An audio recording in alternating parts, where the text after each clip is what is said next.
மகாபாரதம் ஆதிபருவம். உபபருவம் 14. விதுராகமன பருவம். அஸ்தினாபுரத்து ஆலோசனை மற்றும் விதுரரின் வரலாற்றுச் சிறப்புமிக்க பாஞ்சால பயணம். பாண்டவர்கள் உயிருடன் இருப்பதையும் அவர்கள் திரௌபதியை மணந்து பாஞ்சால மன்னனின் கூட்டணியை பெற்றிருப்பதையும் அறிந்த கௌரவர்கள் மிகுந்த கவலையில் ஆழ்ந்தனர். அஸ்தினாபுரத்து அரண்மனையில் ஒரு மாபெரும் சபை கூட்டம் கூடியது. துரியோதனன் சொன்னான், தந்தையே, அவர்கள் இன்னும் வலிமை பெறுவதற்கு முன்னே நாம் அவர்களை அழிக்க வேண்டும். அல்லது அவர்களுக்குள் ஒரு பிளவை ஏற்படுத்த வேண்டும் என்றான். கர்ணனும் அதற்கு உடன்பட்டான். வீரர்களாகிய நாம் போரிட்டு அவர்களை கொல்வதே சிறந்தது என்றான். ஆனால் விதுரர் எழுந்து எச்சரித்தார், மன்னா, பாண்டவர்கள் உமது சொந்த வாரிசுகள். அவர்களை கொல்ல நினைப்பது பெரும் பாவம். அவர்கள் தர்மத்தின் பக்கம் இருக்கிறார்கள்.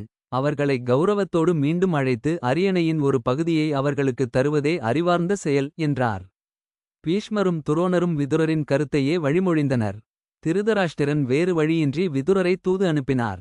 விதுரர் மிகுந்த செல்வங்களோடும் பரிசுகளோடும் பாஞ்சால நாட்டிற்கு சென்றார். அங்கே பாண்டவர்களையும் அவரது தாயான குந்தியையும் கண்டவுடன் விதுரர் ஆனந்த கண்ணீர் வடித்தார். மெழுகு மாளிகையிலிருந்து அவர்கள் தப்பித்தது ஒரு அதிசயம் என்று அவர் போற்றினார். விதுரர் துருபத மன்னனிடம் பேசினார். மன்னா, பாண்டவர்கள் ஹஸ்தினாபுரத்திற்கு வரவேண்டும் என்பது திருதராஷ்டிர மன்னனின் விருப்பம். அவர்கள் தங்கள் முன்னோர்களின் மண்ணை ஆள வேண்டும் என்று அனைவரும் விரும்புகிறார்கள் என்றார். துருபதன் சம்மதித்தார். பாண்டவர்கள் குந்தி மற்றும் திரௌபதியுடன் விதுரரின் வழிகாட்டுதலில் ஹஸ்தினாபுரத்திற்கு திரும்பினர். மக்கள் வீதிகளில் நின்று மலர்களை தூவி அவர்களை வரவேற்றனர். குரு வம்சத்தின் ஒற்றுமையை காக்க திருதராஷ்டிரன் பாண்டவர்களுக்கு காண்டவப்பிரஸ்தம் என்ற பகுதியை தந்து அங்கே ஒரு புதிய ஆட்சியை தொடங்கச் சொன்னார்.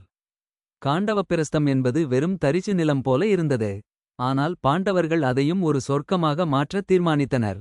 அடுத்த உபபருவத்தில் இந்திரப்பிரஸ்தம் உருவாக்கம் மற்றும் ராஜ்யலம்ப பருவம் பற்றி விரிவாக காண்போம்.